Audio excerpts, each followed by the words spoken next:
Good evening everyone. आज की जो हम ये रिकॉर्डिंग कर रहे हैं, ये रिकॉर्डिंग आपके पूरे सिलेबस में जो इम्पोर्टेंट पॉइंट्स हैं उनको एक बार दोबारा से रिवाइज़ किया जा रहा है। रिवाइज़ करने से ये होगा कि वो आपके माइंड में फ़ौरन क्लिक करेंगे और आपको याद भी रहेगा। मैं हर टॉपिक के जो इम्पोर्टेंट चीज़ें हैं धीरे धीरे करके वो लूँगा। अभी जो मैं एक टॉपिक ले रहा हूँ आपका, वो फॉर फीचर ऑफ शेयर्स वाला ले रहा हूँ। आपको अच्छे से पता है, जब आप फॉर फीचर की एंट्री करते हैं तो यूजुअली आप क्या करते हैं, आप लिखते हैं शेयर कैपिटल डेबिट। जो पैसा नहीं आया वो उसी नाम से क्रेडिट हो जाता है, या उसकी जगह हम कॉल्स इन एरियर्स भी लिख देते हैं। मैंने यहाँ लिखा जैसे कि कॉल्स इन एरियर्स। फिर जो पैसा आ जाता है वो लिखा जाता है टू फॉरफिटेड शेयर्स। ये आ गया टू फॉरफिटेड शेयर्स। ये हो गई फॉरफीचर की एंट्री, एक सिंपल एंट्री। अब उसके बाद आप क्या करते हैं, री इशू करते हैं बैंक अकाउंट डेबिट। अगर मान लीजिए नुकसान पर री इशू करा है तो अगेन फॉरफिटेड शेयर्स आप क्या करते हैं, डेबिट करते हैं। और फिर आपका यहाँ पर आ जाता है टू शेयर कैपिटल। देन आप क्या करते हैं, फ़ायदे में से नुकसान माइनस करके कैपिटल रिजर्व ये निकाल लेते हैं, forfeited shares to capital reserve. ये तीन एंट्रीज आपकी आ गई, ठीक है। ये फॉरफीचर की तीन एंट्रीज कहलाती हैं, फॉरफीचर, री इशू और कैपिटल रिजर्व। अच्छा, एक बात याद रखिएगा, कैपिटल रिजर्व की एंट्री तभी होगी जब री इशू हुआ है। अगर क्वेश्चन में सिर्फ फॉरफीचर है तो री इशू, अगर सिर्फ फॉरफीचर है तो इसका मतलब कैपिटल रिजर्व की एंट्री नहीं हो सकती, क्योंकि कैपिटल रिजर्व के लिए री इशू होना ज़रूरी है, ठीक है। अब यहाँ देखिएगा क्वेश्चन क्या क्या बनते हैं। अगर मैं इन तीनों एंट्रीज़ को देखूँ क्या क्या क्वेश्चन बनेंगे। ये जो यहाँ री इशू के टाइम बैंक आया है, इससे एक क्वेश्चन बनता है मिनिमम री इशू प्राइस वाला, जिसकी रिकॉर्डिंग, सेपरेट रिकॉर्डिंग मैं आपको सेंड कर चुका हूँ। Minimum reissue price at the time of री इशू। और ये जो फॉरफीचर है, इससे क्या बनता है, maximum discount, maximum discount at the time of री इशू। री इशू के टाइम यहाँ मैक्सिमम अमाउंट कितना आ सकता है, maximum discount at the time of री इशू। ये दोनों टॉपिक मैं एक सेपरेट रिकॉर्डिंग में आपको बता चुका हूँ। कई बार ऐसा भी आता है, जैसे इस साल के सीबीएसई सैम्पल पेपर में इस बैंक वाले को लेकर मिनिमम री इशू प्राइस, और इसको लेकर इस बार एक आया है कि जो री इशू हम करते हैं shares, number of reissued shares पूछा गया है। Number of reissued shares, number of reissued shares पूछा गया है। तो ये क्वेश्चन बन सकते हैं इससे। अच्छा, ये भी हो सकता है आपसे इन्हीं एंट्रीज़ को लेकर फॉरफिटेड शेयर्स अकाउंट पूछ लिया जाए, फॉरफिटेड शेयर्स अकाउंट पूछ लिया जाए। देखिए, फॉरफिटेड शेयर्स को आप शेयर फॉरफीचर कहें तब भी आपका चलेगा। फॉरफिटेड शेयर्स या शेयर फॉरफीचर एक ही बात है।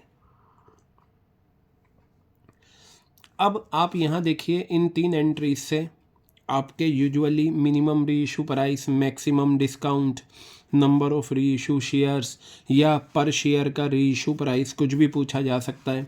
फॉरफिटेड शेयर्स अकाउंट आ सकता है, या कैपिटल रिजर्व में कितना पैसा जाएगा ये पूछ सकते हैं। कोई सा भी क्वेश्चन बन सकता है इनको लेकर। अच्छा, minimum reissue price, maximum discount we have already done. अब मैं एक क्वेश्चन आपको बता देता हूँ जहाँ पर number of reissued shares हमें निकालना होगा, ठीक है। फिर मैं थोड़ा सा फॉरफिटेड शेयर्स अकाउंट को, although we have discuss earlier, but in this recording I will also discuss कि फॉरफिटेड शेयर्स अकाउंट अगर बनाने को आ जाए तो कितना जल्दी हम इसे आसानी से बना सकते हैं। तो चलिए मैं एक क्वेश्चन लेता हूँ, आपके सीबीएसई सैम्पल पेपर में गिवन है ये। ठीक है, इस साल के CBSE सैम्पल पेपर में। तो अगर आप यहाँ पर देखें, ये आपका क्वेश्चन नंबर 13 है। क्वेश्चन नंबर 13 को देखिए आप, देखिए कहा a company forfeited 3000 shares of ₹10 each. कितने शेयर फॉरफिट करें हैं? 3000 शेयर्स, यानी कि नंबर ऑफ फॉरफिटेड शेयर्स कितने हैं? 3000। 10 रुपये का एक है, जिस पर सिर्फ 5 रुपये 1 रुपये के प्रीमियम के साथ पे हो चुके हैं, यानी कि 5 रुपये हमारे पास आ चुके हैं। अब ये ऑब्वियस सी बात है, कुछ नहीं दे रखा तो मानकर चलते हैं एप्लीकेशन के टाइम होंगे, ठीक है। और नहीं भी दे रखा, हमें घबराने की ज़रूरत नहीं, क्योंकि जो पैसा आ चुका होता है वो फॉरफिटेड शेयर्स में जाता है, और जो पैसा नहीं आया वो कॉल्स इन एरियर्स में जाएगा। अब इन्होंने जो रिमेनिंग पैसा आना है नहीं बताया किस टाइम है, तो हम कॉल्स इन एरियर्स लिख लेंगे, कोई बात नहीं। हमारा फॉरफिटेड शेयर्स हैं 3000 शेयर्स, ठीक है। यहाँ बताया आउट ऑफ दीज, इनमें से कुछ शेयर्स हमने रीइशू कर दिए। पता नहीं जी कितने शेयर्स रीइशू करें, लेकिन कुछ शेयर्स रीइशू कर दिए। 1 रुपये का डिस्काउंट है और 6000 रुपये कैपिटल रिजर्व में ट्रांसफ़र हो गए। हाउ मैनी शेयर्स वर री इशूड? यहाँ का है ना, कुछ शेयर्स हमने रीइशू कर दिए, 3000 में से कुछ शेयर्स रीइशू हो गए, तो वही बताना है कि कितने शेयर्स हमने रीइशू करे। आप देखिए, जो आप एंट्रीज़ करते हैं इसका क्या मतलब होता है? इसका मतलब होता है number of reissued shares, क्या? Number of reissued shares multiply reissue price per share. Reissue price per share, एक शेयर का री इशू प्राइस और number of reissue shares. तो इस क्वेश्चन में, question number 13 में हमें जो बताना है ना, वो बैंक अकाउंट में ये जो number of reissued shares हैं ये बताना है, ये कितने हैं, ठीक है। अब बच्चे करेंगे क्या? जर्नल एंट्रीज पास करेंगे भाई, फॉरफीचर है वो पास करेंगे, री इशू की एंट्री होगी, कैपिटल रिजर्व भी 6000 रुपये दे रखा है उसकी। आपको ये सब करने की ज़रूरत नहीं है। अब मैं बताता हूँ, कभी भी अगर आपको जो शेयर फॉरफिट हुए हैं, अगर number of reissued shares पूछें या री इशू प्राइस पूछें, तो आप इधर मुझे ये बताइए, इस क्वेश्चन में देखकर 5000 शेयर्स फॉरफिट हुए। अब यहाँ क्लियर मेंशन कर दिया आउट ऑफ दीज, यानी कि 3000 में से, 3000 शेयर फॉरफिट हुए, इन 3000 में से कुछ शेयर्स री इशू करें हैं। इसका मतलब सारे शेयर्स री इशू नहीं हुए, कुछ शेयर्स री इशू हुए हैं, वही हमें बताना है। आप एक चीज़ हमेशा याद रखिए, जब फॉरफिटेड शेयर्स और री इशू शेयर्स अलग अलग हों, तो ये जो कैपिटल रिजर्व 6000 रुपये का आया है, ये फार्मूला लगा के निकलता है। तो आप इस क्वेश्चन में क्या करेंगे? फार्मूला लगा लेंगे, और वो फार्मूला क्या था? टोटल अमाउंट फॉरफिटेड, यही था। आपको ये लिखने की ज़रूरत नहीं है, मैं सिर्फ आपकी नॉलेज के लिए लिखवा रहा हूँ। आप एग्ज़ाम में बिल्कुल MCQ में तो आप कुछ भी करके बस सही ऑप्शन टिक कर दें। अब चाहे आपने वो रिटर्न में कैलकुलेशन करके निकाला हो, या माइंड में कैलकुलेशन करके निकाला हो, या आपके माइंड में आ गया भाई यही आंसर होना चाहिए, वो लिख दिया, तो बस वो सही होना चाहिए। Total amount forfeited, number of shares forfeited, ठीक है, नंबर ऑफ शेयर्स फॉरफिटेड, ये आ गया, ये आ गया नंबर ऑफ शेयर्स री इशूड। आपको ये लैंग्वेज में लिखने की ज़रूरत नहीं, मुझे समझाने के लिए लिखना पड़ रहा। और यहाँ आता है जो डेबिट में फॉरफिटेड शेयर्स आता है, फॉरफिटेड शेयर्स जो डेबिट में आता है रुपीज़ में, ये आ गया। तो ये बताइए, ये फार्मूला लगा के आप निकालते क्या हैं? कैपिटल रिजर्व भी तो आता है। इस फार्मूले से जो भी आंसर आता है वो कैपिटल रिजर्व में जाता है, यानी कि ये फार्मूला किसके बराबर होता है? कैपिटल रिजर्व के बराबर होता है। हमारे ये फार्मूला काम आएगा क्वेश्चन नंबर 13 में। कैपिटल रिजर्व हमें क्वेश्चन में 6000 रुपये दे रखा है, ठीक है।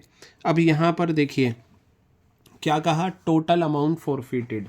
अगर आप क्वेश्चन को ढंग से पढ़ें तो कहा है 3000 शेयर्स पे 5 रुपये आ चुके हैं, जिसमें प्रीमियम है। मैंने आपको बताया था फॉरफिटेड शेयर्स यानी कि ये टोटल अमाउंट फॉरफिटेड, ये पहली एंट्री वाला, ये फ़ायदे वाला यही होता है, ठीक है। और इसमें कौन सा पैसा आता है, जो आ चुका है। लेकिन याद रखना फॉरफीचर की एंट्रीज़ में जो फ़ायदे वाला फॉरफिटेड शेयर्स होता है उसमें सिर्फ जो पैसा आ चुका है वो लेंगे। अगर जो पैसा आपको मिल चुका है उसमें प्रीमियम भी आया है तो इसमें प्रीमियम इंक्लूड नहीं होता, क्योंकि प्रीमियम सिक्योरिटीज़ प्रीमियम रिजर्व में चला जाता है। तो यहाँ पर देखिए मेरे पास कितने शेयर्स हैं, 3000 शेयर्स हैं और एक शेयर पे 5 रुपये आए हैं, जिसमें 1 रुपये का प्रीमियम है। प्रीमियम हटा दो यानी कि मेरे पास 12,000 रुपये आ गए। Total amount forfeited. Number of share forfeited कितना है, 3000 है, ठीक है। Number of share forfeited 3000। Number of shares री इशूड, यही तो हमें निकालना है जो हमें क्वेश्चन में गिवन नहीं है। कोई बात नहीं, एक्स मान लिया माइनस। अब ज़रा आप यहाँ ध्यान से देखिएगा, क्वेश्चन ने कहा आउट ऑफ दीज यानी कि 3000 में से कुछ शेयर्स री इशू करे हैं 1 रुपये के डिस्काउंट पर, 1 रुपये के नुकसान पर। अच्छा, ये जो फॉरफिटेड शेयर्स आता है ये कैसा आता है, यानी कि ये वाला जितने शेयर्स री इशू हैं और 1 का नुकसान। अब जितने ये इसका फार्मूला ये हो जाएगा नंबर ऑफ़ शेयर्स री इशूड, नंबर ऑफ़ शेयर्स री इशूड और पर शेयर का डिस्काउंट, डिस्काउंट पर शेयर। मैं ये लैंग्वेज में लिख रहा हूँ सिर्फ आपको समझाने के लिए, आपको करने की ज़रूरत नहीं। अब देखिए अगर मैं इसे काट दूँ तो ये आ गया 4x minus number of shares री इशूड, हमने x माना था, x आ गया। 1 रुपये का आपका डिस्काउंट है और ये किसके बराबर आ गया, 6000 के बराबर आ गया। तो 4x माइनस x कितना आ गया, 6000। यहाँ पर 3x और ये कितना आ गया आपका, x आपका आ गया 6000 डिवाइडेड बाय 3 कितना आ गया, x आपका 2000 आ गया। कितना आ गया x, 2000। यानी कि नंबर ऑफ़ शेयर्स हमने री इशू करे हैं कितने, 2000। और अगर आप सॉल्यूशन को देखें इसमें ये रहा आपका 2000। तो अब आपने एक चीज़ सीख ली कि अगर कभी भी क्वेश्चन में आपसे वो री इशूड शेयर्स पूछें या री इशू प्राइस पूछें, आप ये वाला फार्मूला लगा दिया करें। देखिए ये फार्मूला तब लगता है जब फॉरफिटेड शेयर्स और री इशू शेयर्स अलग अलग हो, अदरवाइज़ फ़ायदे में से नुकसान माइनस कर दिया जाता है। अब आप ध्यान से सुने, देखिए ये जो फॉरफिटेड शेयर्स था यानी कि नुकसान वाला, ये तो था 2000 शेयर्स पे और फॉरफिट हुए हैं हमारे 3000 शेयर्स। एक्चुअली ये जो हम लगाते हैं ना ये ब्रैकेट में कैलकुलेशन, ये फ़ायदा भी उतने ही शेयर्स पे आ जाता है जितने शेयर्स पे नुकसान होता है। इस क्वेश्चन में 3000 शेयर्स पे फ़ायदा था और 2000 हमारे शेयर्स निकले, 2000 शेयर्स पे नुकसान था। तो ये करने से क्या होता है, वो जो 3000 पे फ़ायदा था वो 2000 पे बन जाता है। तो 2000 शेयर्स का फ़ायदा, 2000 शेयर्स का नुकसान, तो बाकी कहाँ चला जाता है, कैपिटल रिजर्व में चला जाता है। तो आप ये चीज़ बहुत ध्यान से देखिएगा। ये इससे जो क्वेश्चन बनते हैं, minimum reissue price, maximum discount, number of shares री इशूड निकालना, कैपिटल रिजर्व में कितना पैसा जाएगा, ये सारी चीज़ें इसके अंदर आती हैं। अब मैं आपको बताऊं, इसमें ध्यान से देखिएगा, यहाँ पर अगर वो आपसे फॉरफिटेड शेयर्स अकाउंट पूछ लें, क्या पूछ लें, फॉरफिटेड शेयर्स अकाउंट अगर वो आपसे पूछते हैं तो आप क्या करें। अक्सर बच्चों की टेंडेंसी क्या होती है, वो जर्नल एंट्रीज़ करते हैं। जर्नल एंट्रीज़ में वो अपना एक अच्छा टाइम लगाते हैं। वो टाइम जो है जर्नल एंट्रीज़ कर देते हैं, पता चला टाइम ओवर हो गया, पेपर दे दिया, मार्क्स मिला 0। क्योंकि वो जर्नल एंट्रीज से लेजर पोस्टिंग उन्हें करनी के लिए टाइम मिला नहीं और टाइम चला गया। आपको जर्नल एंट्रीज़ करने की ज़रूरत नहीं है, सिर्फ फॉरफिटेड शेयर्स का फॉर्मेट आप याद कर लें। देखिए अगर शेयर फॉरफीचर या फॉरफिटेड शेयर्स अकाउंट आता है तो आप ये देखेंगे फॉरफिटेड शेयर्स वर्ड कितनी एंट्रीज़ में आता है। पूरा प्रोराटा अलॉटमेंट में ये वर्ड सिर्फ 3 जगह आएगा। एक फॉरफीचर की एंट्री में आएगा, एक री इशू में आएगा, री इशू में भी तब आएगा जब डिस्काउंट पर री इशू करा है, और एक ये वर्ड आएगा कहाँ पर, कैपिटल रिजर्व में। देखिए ये रही आपकी 3 एंट्रीज, इन्हीं 3 एंट्रीज में फॉरफिटेड शेयर्स आएगा। नंबर 1 एंट्री ये रही, देखिए ये आया फ़ायदे वाला। नंबर 2 एंट्रीज ये रही, ये नुकसान आ गया। अच्छा, अगर री इशू पार पर या प्रीमियम पे कराए तब ये फॉरफिटेड शेयर्स नहीं आएगा। और तीसरा कैपिटल रिजर्व में जाएगा तो आएगा। बस इन्हीं 3 से आपको लेजर पोस्टिंग करनी है। तो आप चाहें तो इसे याद रख लें। अब ये जो है फॉरफिटेड शेयर्स अकाउंट, सबसे पहले अगर मैं ये पहली एंट्री को टू फॉरफिटेड को छुपा लूँ तो क्या होगा, बाय शेयर कैपिटल होगा। क्या होगा, बाय शेयर कैपिटल। तो आप इसे याद रखिएगा, जब भी फॉरफिटेड शेयर्स अकाउंट बनाएं तो सबसे पहले बाय शेयर कैपिटल लिखिएगा। और इसमें क्या आएगा, जितने शेयर फॉरफिट करे हैं वो, और जो पैसा आ चुका है। बिना एंट्री करे आप डायरेक्ट यहाँ लिख देंगे, बिना एंट्री करे। मान लीजिए आपके 4000 शेयर्स हैं और 4000 शेयर फॉरफिट हुए और इसमें 6 रुपये आ चुके हैं, जिसमें 2 रुपये का प्रीमियम आ गया है। 6 रुपये आ चुके हैं, 2 रुपये का प्रीमियम आ चुका है। प्रीमियम को हटाकर ले लें, 6 रुपये में से 2 रुपये का प्रीमियम है, यानी कि 4 रुपये आपका आ गए, 16,000 आप यहाँ लिख सकते हैं बिना एंट्री करे। प्रीमियम बिल्कुल भी नहीं आता, यानी कि ये जो मैंने यहाँ लेजर पोस्टिंग दिखाई है ये पहली वाली एंट्री से लिए। और इस फॉरफिटेड शेयर्स में कभी भी प्रीमियम का अमाउंट नहीं होता, सिर्फ वो पैसा होता है जो आ चुका है। अगर एप्लीकेशन अलॉटमेंट दोनों आ चुका है तो एप्लीकेशन अलॉटमेंट दोनों का पैसा मिलाकर ले लेंगे, लेकिन अगर उन दोनों के टाइम प्रीमियम आया है तो प्रीमियम को हटा देंगे। क्लियर हो गई बात। तो फॉरफिटेड शेयर्स अकाउंट बनाना हो आप सबसे पहले बाय शेयर कैपिटल लिखें और याद रखना इसमें वो पैसा आएगा जो आ चुका है। दूसरी एंट्री आपकी होती है री इशू वाला फॉरफिटेड। अगर मैं इस फॉरफिटेड को छुपा लूँ तो ये आपका आ गया टू शेयर कैपिटल।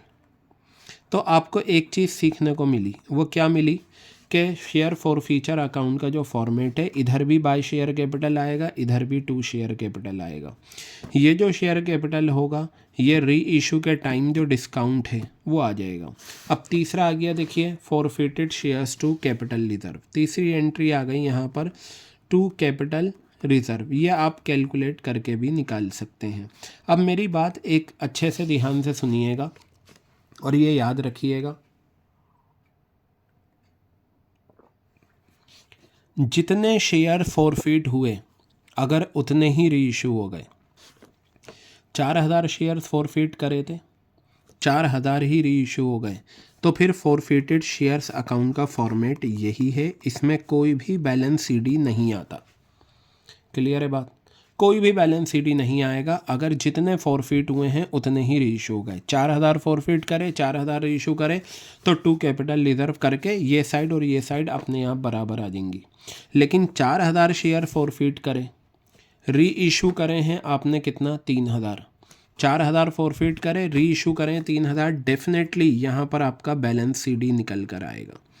क्या निकल कर आएगा, बैलेंस सीडी। यानी कि क्रेडिट का टोटल करें वही टोटल यहाँ लिखें, इसमें से ये सब माइनस करके बैलेंस सीडी। लेकिन फॉरफीचर अकाउंट में बैलेंस सीडी तभी आएगा जब सारे शेयर फॉरफिट नहीं हुए, उसमें से कुछ शेयर्स रीइशू हुए हैं, कुछ नहीं हुए। लेकिन अगर सारे शेयर फॉरफिट किए हुए रीइशू हो जाएं तो फिर बैलेंस सीडी नहीं आता। तो आप ये इस तरीके से याद कर सकते हैं। अब एक चीज़ और, अगर ये क्वेश्चन बनता है भाई कैपिटल रिजर्व में ट्रांसफ़र करो 1 नंबर का, तो आप ये देखना कि फॉरफिट कितने शेयर्स हैं और रीइशू कितने हैं। अगर दोनों अलग अलग हों तो ये फार्मूला लग जाएगा।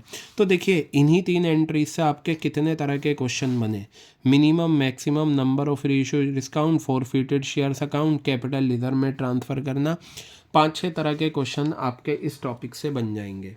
तो आई थिंक अब ये टॉपिक जो मैंने आपको अभी बताया है, फॉरफिटेड शेयर्स अकाउंट या आपका ये maximum, minimum, number of share, कभी भी नंबर ऑफ़ री इशूड शेयर्स निकालने हो आप ये वाला फार्मूला लगाना, इसमें जो फिगर गिवन है वो लिखना, आपको आपका आंसर मिल जाएगा और आराम से आप इस चीज़ को क्या कर सकते हो, निकाल सकते हो।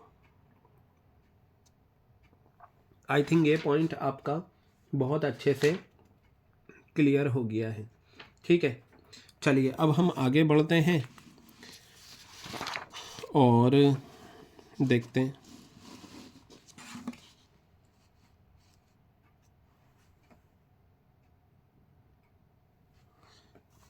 देखिए, अब जो मैं टॉपिक ले रहा हूँ वो ले रहा हूँ इंटरेस्ट ऑन ड्राइंग्स।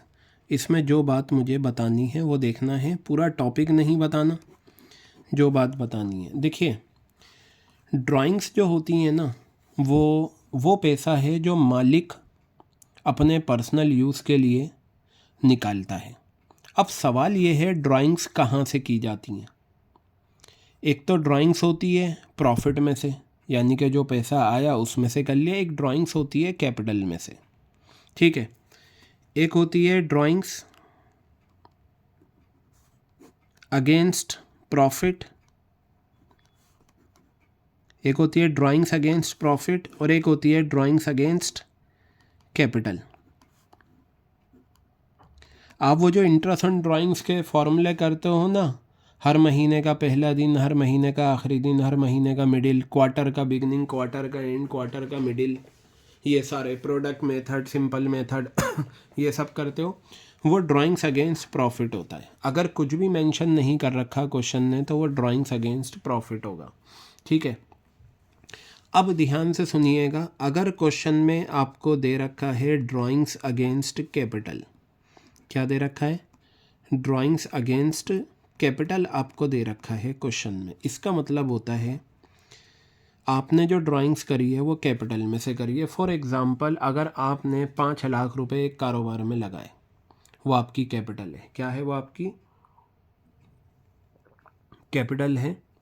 आपने कुछ टाइम के बाद उस 5 लाख रुपए में से 2 लाख रुपए निकाल लिए, तो बिज़नेस में आपकी कैपिटल 3 लाख रुपए की रह गई। वो कहलाएगा ड्राइंग्स अगेंस्ट कैपिटल का दूसरा नाम विड्रॉल ऑफ कैपिटल है। क्या है विड्रॉल ऑफ कैपिटल, ये आ गया। तो याद रखना, drawings against capital, drawings against profit, ये दो तरह के होते हैं। ड्राइंग्स अगेंस्ट कैपिटल को विड्रॉल ऑफ कैपिटल कहा जाता है। और याद रखना, जब जब ड्राइंग्स अगेंस्ट कैपिटल होगा आपकी कैपिटल कम हो जाएगी। क्या हो जाएगी, आपकी कैपिटल कम हो जाएगी। तो ये वाली ड्राइंग्स जो हैं आपके कैपिटल अकाउंट की डेबिट में आ जाती है। मुझे जो पॉइंट बताना है वो ये है, अगर क्वेश्चन में ड्राइंग्स अगेंस्ट कैपिटल दे रखा है तो याद रखना, no interest on drawings will be charge. Interest on drawings, no interest on drawings, या ऐसे लिखिए, interest on drawings will not be charge. इस पर interest will not be charge, interest on drawings इस पर चार्ज नहीं होता। 1 मार्कर में ये क्वेश्चन बन जाता है। अगर क्वेश्चन ने कुछ नहीं दे रखा, सिंपली ड्राइंग्स दे रखी हैं, तो वो ड्राइंग्स अगेंस्ट प्रॉफिट होती हैं। अगेंस्ट कैपिटल होगा, क्वेश्चन मेंशन करेगा। अगर मान लो क्वेश्चन ने कहा भाई ड्राइंग्स जो हैं वो 2 लाख रुपए की हैं अगेंस्ट कैपिटल और इंटरेस्ट का रेट है 5%, बताइए इंटरेस्ट ऑन ड्राइंग्स का अमाउंट। आप लिखेंगे interest on drawings will not be charge. Drawings against capital में कोई इंटरेस्ट ऑन ड्राइंग्स नहीं होता, लेकिन हाँ इंटरेस्ट ऑन कैपिटल ज़रूर होता है। क्या होता है, इंटरेस्ट ऑन कैपिटल। तो ये 1 मार्कर में आपके लिए इम्पोर्टेंट पॉइंट है कि जो ड्राइंग्स अगेंस्ट कैपिटल होता है वो हम कभी भी क्या करते हैं, उस पर इंटरेस्ट ऑन ड्राइंग्स हम नहीं लेते। लेकिन अगर ड्राइंग्स अगेंस्ट कैपिटल पे इंटरेस्ट ऑन कैपिटल ज़रूर आपका क्या होता है, निकलता है। तो आई थिंक दिस पॉइंट आपके अच्छे से क्लियर हो गया इंटरेस्ट ऑन ड्राइंग्स का, ठीक है। चलिए अब मैं बात करता हूँ, अपने अगले पॉइंट्स की तरफ आता हूँ और हम वो देखते हैं कि उसमें हमें क्या करना है, ठीक है। एक कॉन्सेप्ट है आपका interest on partners loan. Interest on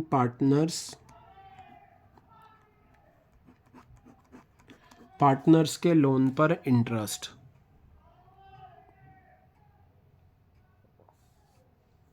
देखिएगा ये क्या होता है, आप वो P&L एप्रोप्रिएशन अकाउंट बनाते हैं, ठीक है। इसमें आप क्या करते हैं, नेट प्रॉफिट में से 3 चीज़ें माइनस करते हैं। एक इंटरेस्ट ऑन पार्टनर्स लोन, एक करते हैं मैनेजर्स कमीशन, और एक करते हैं रेंट। ये जो इंटरेस्ट ऑन पार्टनर्स लोन इस नेट प्रॉफिट में से माइनस होता है, ये वही है। इसका मतलब होता है पार्टनर्स ने लोन दिया है पार्टनरशिप फर्म को, उस लोन पर पार्टनरशिप फर्म इंटरेस्ट दे रही है पार्टनर को, ये याद रखिएगा।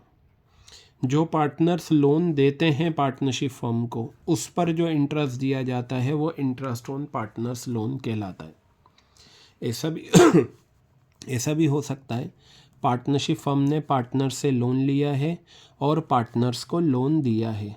अगर लोन लिया है तो उस पर इंटरेस्ट ऑन पार्टनर्स लोन दिया जाएगा, और वो ये होता है जो माइनस होता है, यानी कि पार्टनर से लोन लिया, अब उस पर इंटरेस्ट दे रहे हैं। ये जो होता है ये चार्ज अगेंस्ट प्रॉफिट होता है। क्या होता है? Charge against profit. Charge against profit का मतलब होता है प्रॉफिट में से माइनस किया हुआ। क्लियर हो गई बात? दूसरा पॉइंट ये है कि ये जो आता है ना इंटरेस्ट ऑन पार्टनर्स लोन, ये हमें देना ही देना है।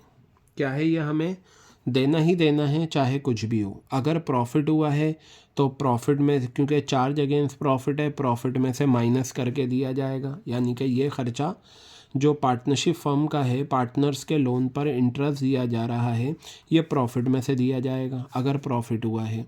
अभी शायद इसी साल के CBSE सैम्पल पेपर या किसी और पेपर में दे रखा है कि लॉस हुआ है कंपनी को, पार्टनरशिप फर्म को। अब बताइए क्या इंटरेस्ट ऑन पार्टनर्स लोन दिया जाएगा? Answer is yes. तो ये पॉइंट बताने का मकसद यही है, प्रॉफिट हो या लॉस हो, लॉस भी होगा ना तो इंटरेस्ट ऑन पार्टनर्स लोन दिया जाएगा। एक इसको लेकर क्वेश्चन बन जाता है कि इंटरेस्ट ऑन पार्टनर्स लोन को कहाँ दिखाएंगे? भाई ये चार्ज अगेंस्ट प्रॉफिट है, इसकी जो जगह है ना वो है पार्टनर्स लोन अकाउंट। कहाँ पर जाता है ये? पार्टनर्स के लोन अकाउंट में जाता है, ना ये कैपिटल अकाउंट में जाता, ना ये करंट अकाउंट में जाता। ये कहाँ जाता है? पार्टनर्स के लोन अकाउंट में जाता है। तो आई थिंक ये पार्टनर्स लोन अकाउंट की क्रेडिट साइड में जाएगा। ये चार्ज अगेंस्ट प्रॉफिट होता है। तो बस कहने का मतलब ये था कि ये क्रेडिट साइड में पार्टनर्स लोन अकाउंट के जाएगा, और अगर लॉस हुआ है तो लॉस में भी इंटरेस्ट ऑन पार्टनर्स लोन दिया जाता है। I think this point is very much clear to all of you. ठीक है, ये चीज़ आपके समझ में आ गई। चलिए अब मैं बात करता हूँ आगे की कुछ चीज़ें और हम देखते हैं यहाँ पर। सबसे पहले मैं बात करता हूँ गारंटी ऑफ प्रॉफिट की। ठीक है, यहाँ इस रिकॉर्डिंग में हम, अगर हमें लगेगी ज़रूरत है किसी क्वेश्चन को करने की तो हम वो करेंगे। बाकी ये है कि जो छोटी छोटी चीज़ें हैं मैं वही कवर कर रहा हूँ जहाँ अक्सर बच्चे गलतियाँ करते हैं।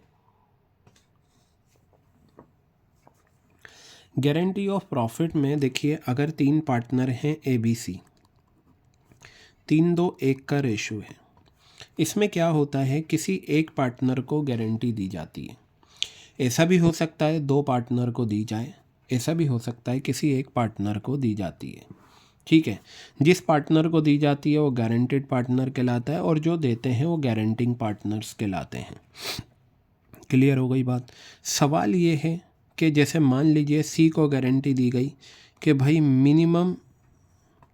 मिनिमम गारंटेड प्रॉफिट होगा C का 2 लाख रुपए, सपोज़ 1,80,000 ले लो, कितना होगा? 1,80,000 रुपये C का गारंटेड प्रॉफिट। चलो जी, अब क्या होता है, गारंटी दे दी गई एक पार्टनर को कि भाई अभी बिज़नेस शुरू हुआ है, हो सकता है पूरे साल हम बिज़नेस करें, हमें प्रॉफिट हो या लॉस हो, कुछ भी हो, तुम्हें तो हम 1,80,000 रुपये का प्रॉफिट देंगे, मिनिमम गारंटेड प्रॉफिट। अब क्या होता है, पूरे साल ये तीनों बिज़नेस करते हैं। बिज़नेस करने से जो एक्चुअल प्रॉफिट आता है वो आपस में तीनों बांटते हैं। ठीक है, फिर वो जो एक्चुअल प्रॉफिट आता है उसका कंपैरिजन मिनिमम गारंटेड प्रॉफिट से होता है। फॉर एग्ज़ाम्पल यहाँ पर मैं अगर ले लूँ आपका 6 लाख का पूरे साल का मेहनत करी इन्होंने तीनों ने, और इनका एक्चुअल प्रॉफिट आया कितना? 6 लाख रुपए। ठीक है, 6 लाख को अगर मैं इस रेशो में बांटूँ तीनों में, तो ये आ गया आपका 3 लाख रुपए, और ये आ गया आपका 2 लाख रुपए, और ये आ गया आपका 1 लाख रुपए। क्लियर हो गई बात? ये तो C को गारंटी दी गई थी कि भाई साल के आखिर में हम तुम्हें 1,80,000 देंगे, लेकिन जब C ने तीनों के साथ मेहनत करी तो पता चला C का हिस्सा आ रहा है 1 लाख रुपए। वादा करा था 180 का और आया है 1,00,000 रुपए। तो यहाँ है ना 3 सिचुएशन बन जाती हैं, वो आपके पास सब लिखी हुई हैं, रिवीजन में मैं बता रहा हूँ। अगर आपका एक्चुअल प्रॉफिट, एपी का मतलब एक्चुअल प्रॉफिट ज़्यादा है, गारंटेड प्रॉफिट कम है। अगर आपका एक्चुअल प्रॉफिट बराबर है गारंटेड प्रॉफिट के, अगर आपका एक्चुअल प्रॉफिट कम है और गारंटेड प्रॉफिट ज़्यादा है, ठीक है। तो ध्यान से देखिएगा, अगर मैं इस सॉल्यूशन को देखूं, सी का एक्चुअल में प्रॉफिट है 1,00,000 जो कम है गारंटी से, तो यहाँ पर क्या आती है, डेफिशिएंसी आती है। क्या आती है, ये डेफिशिएंसी आती है। क्लियर हो गई बात। डेफिशिएंसी निकालने का जो फॉर्मूला होता है वो बहुत सिंपल है।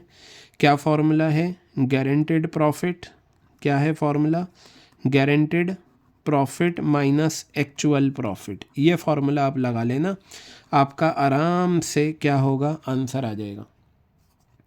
तो अब यहाँ पर 1,80,000 का आपका गारंटेड प्रॉफिट है, 1,00,000 की वो एक्चुअल प्रॉफिट है। पता चला 80,000 की डेफिशिएंसी आ गई।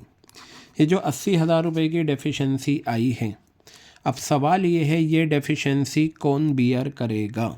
देखिए आप इन चीज़ों को ध्यान में रखना,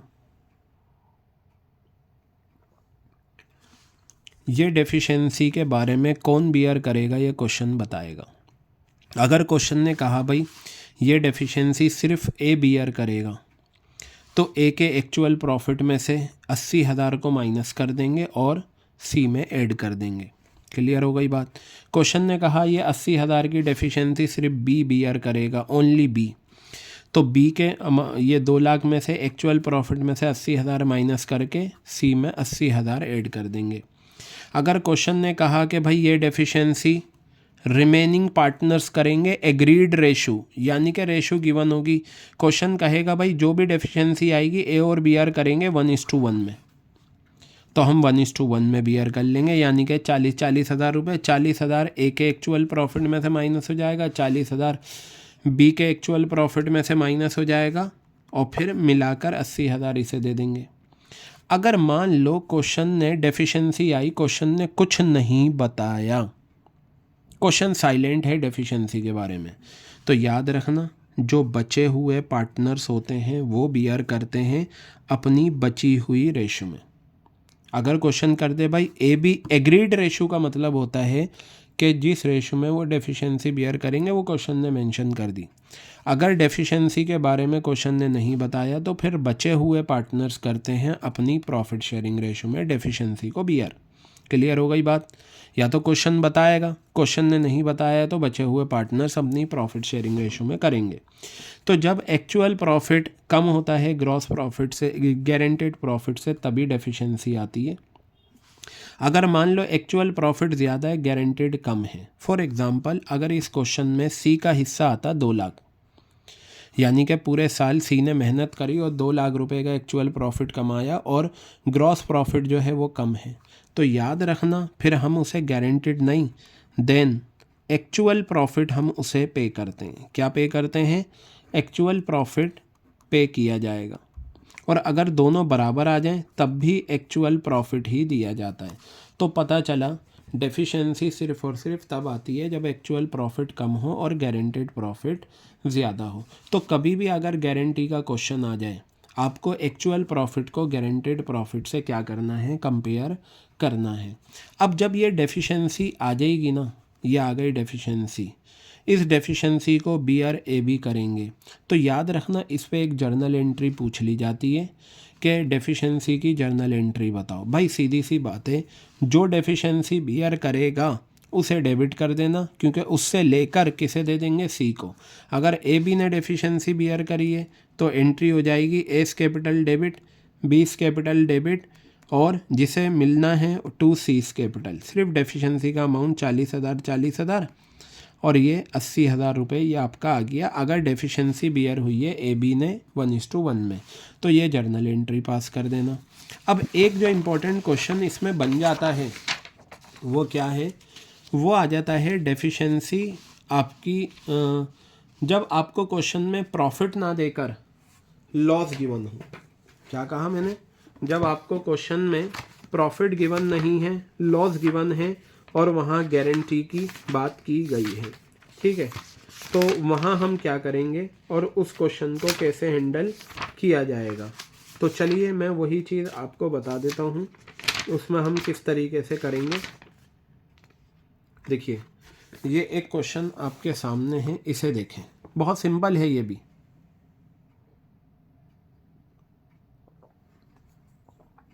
क्वेश्चन क्या है, 3 पार्टनर हैं, मानिका, भवी, कोमल, 6-4-1 का रेशो है। कोमल को गारंटी दी गई भाई कोमल तुम्हारा शेयर 2 लाख रुपए से कम नहीं होगा। अच्छा, ये गारंटी साल के शुरू में ही दे दी जाती है, अभी इन तीनों ने बिजनेस शुरू भी नहीं, मतलब साल की शुरुआत हुई है, तो कोमल को गारंटी दे दी गई भाई तुम्हारा साल के आखिर में जो भी मिनिमम गारंटेड प्रॉफिट 2 लाख होगा। फर्म ने मेहनत करी, 22 लाख रुपए का पूरे साल का इनका लॉस आया। हमें क्या करना है, एंट्री पास करनी है, डेफिशिएंसी की कौन बियर करेगा और पीएनएल एप्रोप्रिएशन अकाउंट बनाना है। ठीक है, तो चलिए अब आप यहाँ ध्यान से देखेंगे। सबसे पहले एंट्री, भाई आपको पता है क्वेश्चन में आपको 22 लाख रुपए का लॉस दे रखा है, बांट लो 22 लाख रुपए को। रेशो जो दे रखी है वो 6-4-1 की दे रखी है, तो ये आ गया 12 लाख रुपए, ये आ गया 8 लाख रुपए, ये आपका आ गया 2 लाख रुपए। इस तरीके से ये आपका 22 लाख हो गया। अच्छा, ये है मानिका, ये आ गई, ये है भवी और ये आ गई कोमल। कोमल को ही गारंटी दी गई थी कि उसका गारंटेड प्रॉफिट, ये देखिए गारंटेड प्रॉफिट कितना होगा कोमल का, 2 लाख रुपए। कोमल का गारंटेड प्रॉफिट है 2 लाख रुपए। ठीक है, और जब पार्टनरशिप फर्म ने बिजनेस शुरू करा पूरे साल में 22 लाख का लॉस हुआ। कोमल के हिस्से में एक्चुअल लॉस आया कितना, 2 लाख रुपए का। ये आ गया भाई 2 लाख रुपए का एक्चुअल लॉस। अब भाई अब क्या करें, ठीक है, तो आप डेफिशिएंसी का फॉर्मूला याद रखिए। ठीक है, डेफिशिएंसी का फॉर्मूला होता है guaranteed profit minus actual profit, यही होता है। अगर एक्चुअल प्रॉफिट नहीं होकर एक्चुअल लॉस है तो यहाँ एक्चुअल लॉस आ जाएगा और ये प्लस हो जाएगा, तो guaranteed profit plus actual loss हो जाएगा डेफिशिएंसी। तो गारंटेड प्रॉफिट इस क्वेश्चन में कितना गिवन है, 2 लाख रुपए गिवन है, ये आ गया कोमल का। और कोमल का एक्चुअल में लॉस कितना आया है, 2 लाख रुपए आया है, तो पता चला 4 लाख रुपए की आपकी क्या हो गई, डेफिशिएंसी हो गई। क्या हो गई, 4 लाख रुपए की डेफिशिएंसी हो गई। अब सवाल ये आता है डेफिशिएंसी का अमाउंट पता लगने के बाद ये डेफिशिएंसी कौन बियर करेगा। अगर आप ये पूरा क्वेश्चन बहुत ध्यान से देखें तो यहाँ गिवन है, pass necessary journal entry regarding deficiency borne by Manika and Bhavi. Manika और भवी इसे क्या करेंगे, बियर करेंगे। ये तो बता दिया बियर करेंगे ये दोनों, ये नहीं बताया किस रेशो में। कई बार रेशो बता देते हैं, अगर ना बताएं ना तो उनकी जो प्रॉफिट शेयरिंग रेशो है उसमें बियर करेंगे, तो 6:4 में। अभी इस डेफिशिएंसी को आप 6:4 में बांट दें। क्लियर हो गई बात ये। तो ये आपका आ जाएगा 2,40,000 और ये आपका आ गया 1,60,000। क्वेश्चन ने पूछा था डेफिशिएंसी की जर्नल एंट्री बताओ, मैंने अभी आपको बताया जो डेफिशिएंसी बियर करते हैं वो हो जाते हैं डेबिट।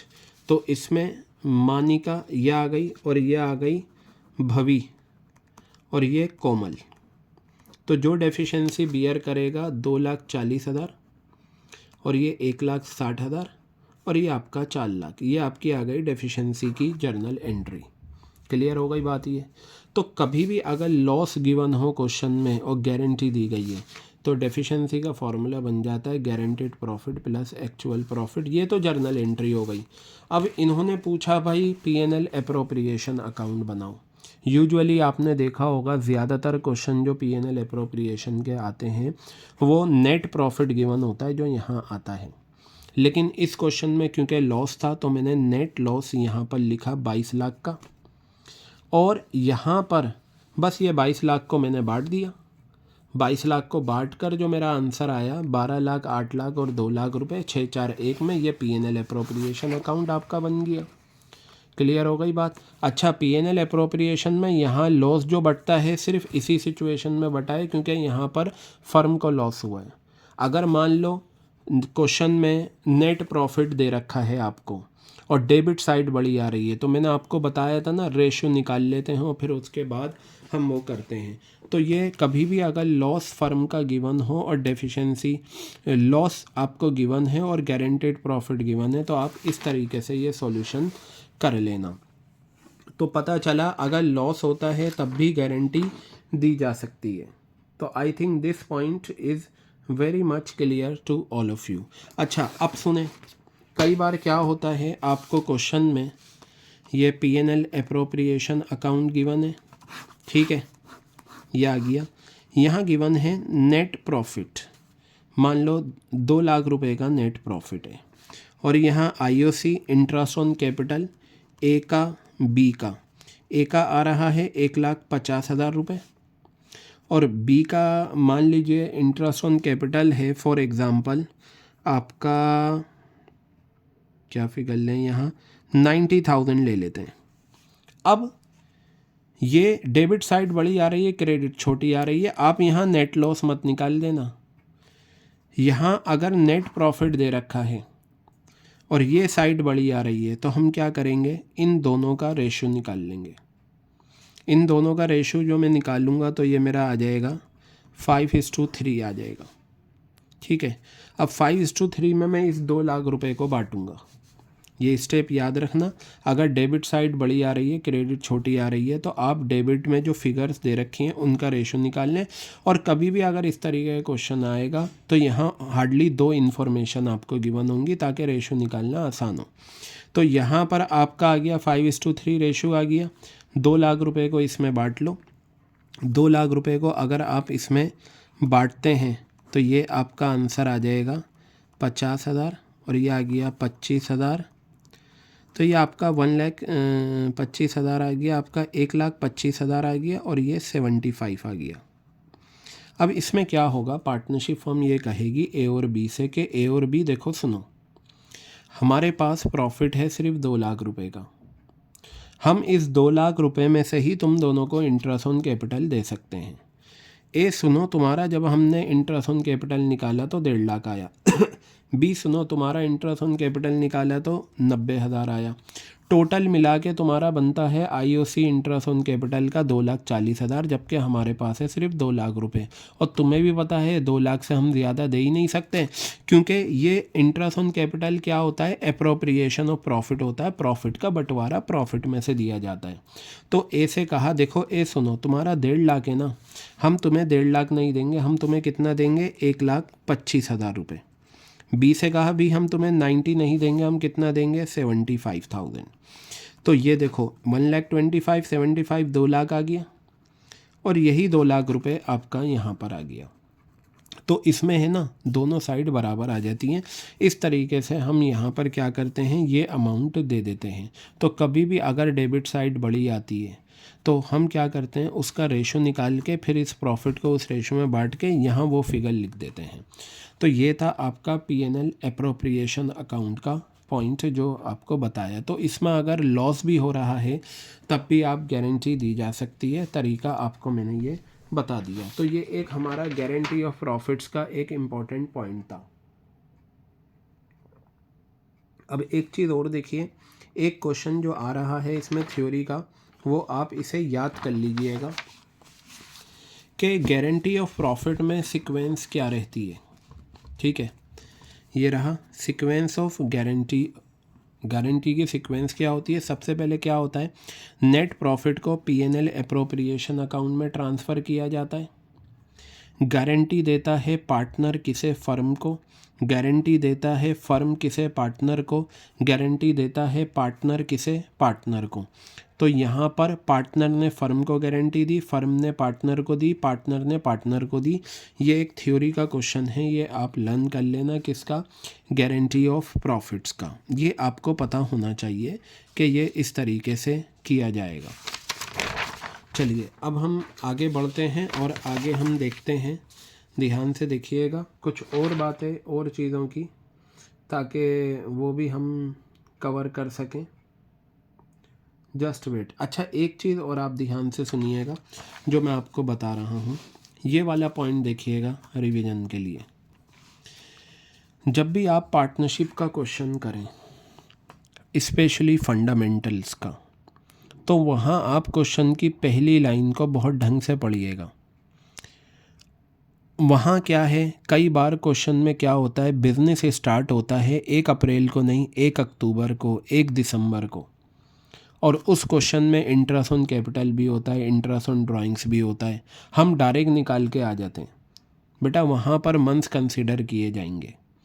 किस तरीके से देखते हैं, अब देखिए, if partnership business comes into existence, partnership business start हुआ ना सिर्फ 1 अप्रैल को, कभी हो सकता है 1 जून को, कभी 1 सितंबर को।